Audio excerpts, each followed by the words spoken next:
और हमारे आज के इस स्कूल के संचालन और प्रिंसिपल के तौर पे आई अखिलेश मैम और हमारे ऑल स्टाफ एवं समस्त मित्र साथी जो बाहर से आए हैं, सभी को स्वतंत्रता दिवस की हार्दिक हार्दिक शुभकामनाएं विद्यालय परिवार की ओर से।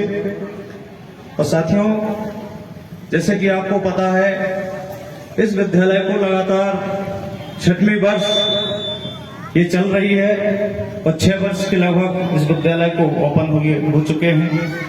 और मेरी कोशिश रहती है कि विद्यालय को मैं ज्यादा से ज्यादा बेहतर बनाने के लिए दिन रात प्रयासरत हूं। कम से कम खर्च में, कम से कम पैसे में इस स्कूल को चलाने की हम कोशिश करते हैं, क्योंकि इस स्कूल में ज्यादातर हमारे जो बच्चे हैं वो किसान और मजदूरों के हैं। और हम जानते हैं कि किसान और मजदूर कैसे पैसा एकत्रित करते हैं, कैसे इकट्ठा करते हैं, तब जाकर वो अपने बच्चे को इस लायक तैयार कर पाते हैं, पढ़ाने लायक हमारे पास भेज पाते हैं।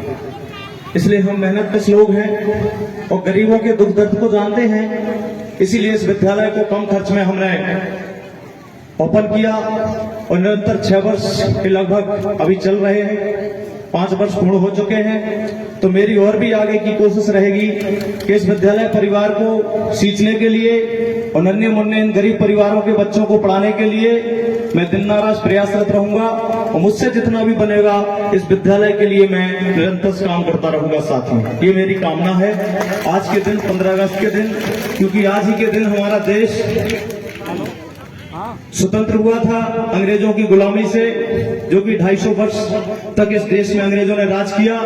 हालांकि साथियों, देश हमारा ऐसा नहीं है कि एक बार गुलाम हुआ। यह दुर्भाग्य है हमारे देश के लोगों का कि हमारा देश एक बार नहीं बल्कि कई बार गुलाम हुआ है। और गुलामी का जो कारण रहा है वो हमारे अपने ही रहे हैं, हमारे देश के अंदर के हमारे साथी रहे हैं, जिन्होंने फूट डालने की कोशिश की, भाई भाई को अलग समझा, जिसके कारण से हमारा देश आज ही 250 वर्ष पहले नहीं बल्कि कई वर्षों पहले भी कई बार गुलाम हो चुका है। साथियों, लेकिन असल आजादी मैं तभी मानूंगा हमारे देश के लिए जब हमारे शोषित पीड़ित वंचित समाज के जो लोग हैं, जो गरीब तबके के लोग हैं, जो इस देश की हिस्सेदारी में 90% की हिस्सेदारी रखते हैं, जब तक वो सामाजिक तौर पर, आर्थिक तौर पर और राजनीतिक तौर पर बराबरी हासिल नहीं कर लेते हैं, तब तक मैं पूर्ण स्वतंत्रता नहीं मानता हूं। साथियों, हालांकि आज हमारा देश स्वतंत्र है, ये इस बात से कोई दोहराए नहीं है, लेकिन गरीबों के लिए असल आजादी तभी होगी जब वो इस देश की भागीदारी में अपनी बराबर हिस्सेदारी पा पाएंगे। और उसके लिए साथियों, सभी नन्हे मुन्ने बच्चों को और आप लोगों को अपने बच्चों को पढ़ाने का प्रयास करना पड़ेगा, क्योंकि हमने जिस महापुरुष के नाम से यह विद्यालय डाला है, उस विद्यालय का नाम है doctor BR Ambedkar PhD English academy.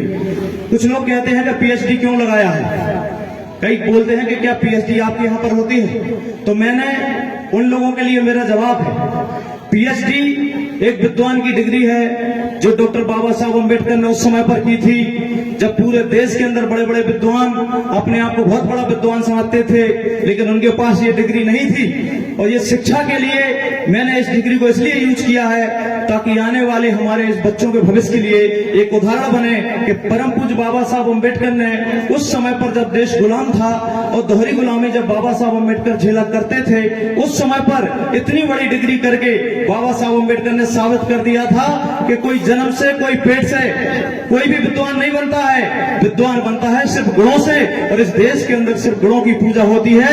ये बाबा साहब अम्बेडकर ने PhD डिग्री करके उस समय पर बताने का काम किया था। इसी वजह से हमने एक एग्जाम्पल के तौर पे बच्चों को मजबूती प्रदान करने के लिए ये PhD शब्द इस्तेमाल किया है, ताकि हमारे बच्चे भी अपने आप में गौरवान्वित महसूस करेंगे और भविष्य में बाबा साहब अम्बेडकर जैसी उच्च स्तरीय शिक्षा हासिल करके अपने और अपने परिवारजनों का और इस देश का नाम रोशन करने की कोशिश करेंगे। इसलिए हमने PhD शब्द सम्मानित साथियों इस्तेमाल किया था। इसलिए साथियों, बाबा साहब अम्बेडकर का सिर्फ आपके जिले में एक ही विद्यालय है, बाकी लोग उन महापुरुषों के नाम पर विद्यालय खोलते हैं लेकिन हमने बाबा साहब अम्बेडकर के नाम से विद्यालय खोलने का मकसद ही यह था कि बाबा साहब अम्बेडकर की जो विचारधारा थी वो समता मूलक समाज बनाने की थी, सबको भाई भाई को बराबर की हिस्सेदारी देने की थी। इस देश के लोकतंत्र में भी आपको पता होगा परम पूज्य बाबा साहब डॉक्टर भीमराव अम्बेडकर जी का कितना बड़ा योगदान है। अगर बाबा साहब अम्बेडकर जैसे महान विद्वान को इस देश का संविधान लिखने का मौका न मिलता तो हो सकता है यह 7 धर्मों का देश, कई हजारों जातियों में बटा हुआ देश, कई संप्रदायों में बटा हुआ देश आज लड़ाई की और युद्ध की राजनीति से गुजर रहा होता। लेकिन बाबा साहब अम्बेडकर को जब संविधान लिखने का मौका मिला तो इस प्रकार से संविधान लिखा। हालांकि उन पूर्व में बाबा साहब अम्बेडकर के साथ जातिवाद और छुआछूत भी हुआ था, उनसे कई लोगों ने उनको अपमानित भी किया था। लेकिन बाबा साहब अम्बेडकर के हाथ में जब कलम आई इस देश की भाग्य को लिखने की तो बाबा साहब अम्बेडकर ने किसी भी तरीके से हमारे देश के किसी भी जाति के लोगों के लिए, किसी भी धर्म के लोगों के लिए एक भी ऐसा शब्द इस्तेमाल नहीं किया है जिससे उनकी किसी भी प्रकार से मानहानि हो। सबको बराबर सम्मान देने का काम परम पूज्य बाबा साहब अम्बेडकर ने इस देश के लोकतंत्र में किया था। ऐसी विचारधारा के व्यक्ति के नाम से, ऐसे महापुरुष के नाम से इसलिए हमने विद्यालय डाला है कि इस स्कूल में वाल्मीकि से लेकर ब्राह्मण तक और हिंदू, मुस्लिम, जैन, सिख, ईसाई जितने भी पंथ धर्म है सभी धर्मों और पंथों के लोग पढ़ेंगे और बाबा साहब अम्बेडकर जैसी विचारधारा को मजबूत करते हुए सबको बराबर हिस्सेदारी देने का काम करेंगे। इसलिए बाबा साहब अम्बेडकर के नाम से यह विद्यालय है और पूरे जिले में एक ही है। बाकी लोग तो अंधविश्वास और पाखंडवाद फैलाकर बच्चों की जिंदगियां खराब करने का काम करते हैं, लेकिन अम्बेडकर स्कूल का भविष्य बनाने का जो सपना है बेहतर से बेहतर है और गरीब से गरीब बच्चों के लिए कम फीस में यह विद्यालय आपके लिए हमेशा से द्वार खोले हैं और आगे भी खोले रहेगा। फीस चाहे कैसी भी मिले लेकिन हर गरीब के बच्चों को पढ़ने का अधिकार मिलना चाहिए। बाबा साहब अम्बेडकर की शिक्षा थी एक रोटी कम खाओ लेकिन अपने बच्चों को जरूर पढ़ाओ। इसलिए हमने उसी तर्ज पर इस विद्यालय को चलाने की कोशिश की है और शिक्षा शेरनी का वह दूध है जो पीता है वही धारता है, ये भी परम पूज्य बाबा साहब अम्बेडकर ने कहा था।